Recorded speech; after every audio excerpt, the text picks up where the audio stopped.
الحمدللہ رب العالمین والصلاة والسلام علی سید الانبیاء والمرسلین بسم اللہ الرحمن الرحیم۔ محترم سامعین کرام، السلام علیکم ورحمۃ اللہ وبرکاتہ۔ آپ دیکھ رہے ہیں ہمارا YouTube channel Islamic information official. آج ایک نئی ویڈیو کے ساتھ آپ کی بارگاہ میں حاضر ہوئے ہیں، جس کا ٹاپک ہے ایک بادشاہ اور اس کا مردہ بیٹا۔ اگر آپ ہمارے چینل پر نیو ہیں تو ہمارے چینل کو ضرور سبسکرائب کیجئے، ویڈیو پسند آئے تو لائک اور شیئر بھی کر دیجئے۔ کہا جاتا ہے کہ ایک مرتبہ امام حسن بصری رحمۃ اللہ تعالی علیہ بہت بڑے اللہ کے ولی تابعی بزرگ ہیں، یہ کسی بادشاہ کے پاس گئے کسی کام سے، تو لوگوں نے بتایا کہ بادشاہ سال میں ایک دفعہ کسی دیہات میں جاتا ہے۔ اب بادشاہ اسی سفر پر اس دیہات کی طرف، اس ویلج کی طرف جا چکا ہے۔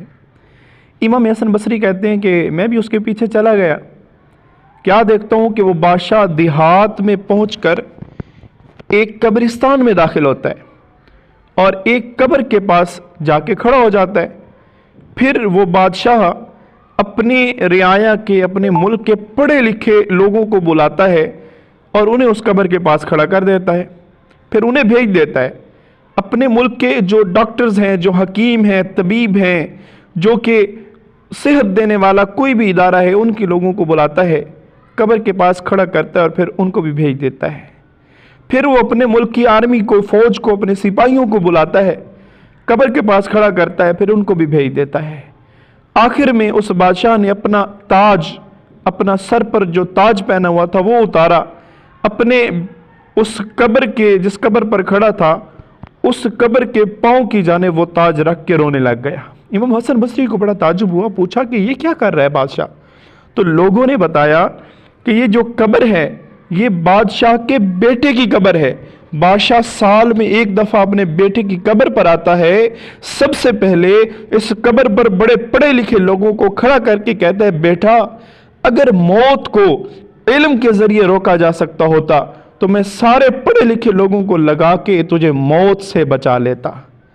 پھر یہ بادشاہ اپنی رعایا کے ڈاکٹرز کو، حکیموں کو، طب کے ماہر لوگوں کو بلاتا ہے اور کہتا ہے، بیٹا اگر ڈاکٹرز کے ذریعے، حکیموں کے ذریعے، طب کے ذریعے تجھے بچایا جا سکتا، موت کو دفع کیا جا سکتا تو میں تجھے مرنے نہ دیتا۔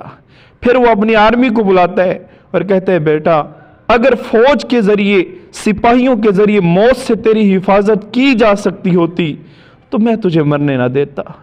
آخر میں وہ اپنا تاج اتار کے اپنے بیٹے کی قبر کی پہنتی کی طرف پاؤں کی جانب رکھ کے کہتا ہے، بیٹا اگر یہ تاج تجھے موت سے بچا سکتا، میری بادشاہی تجھے موت سے بچا سکتی ہوتی تو میں اپنی بادشاہی قربان کر دیتا اور تجھے کبھی مرنے نہ دیتا۔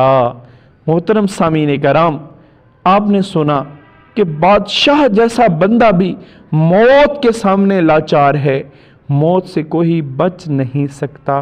اسی طرح کی اسلامک اور اچھی اچھی ویڈیوز دیکھنے کے لیے ہمارے چینل کو ضرور سبسکرائب کریں، ویڈیو پسند آئے تو لائک اور شیئر بھی ضرور کر دیں۔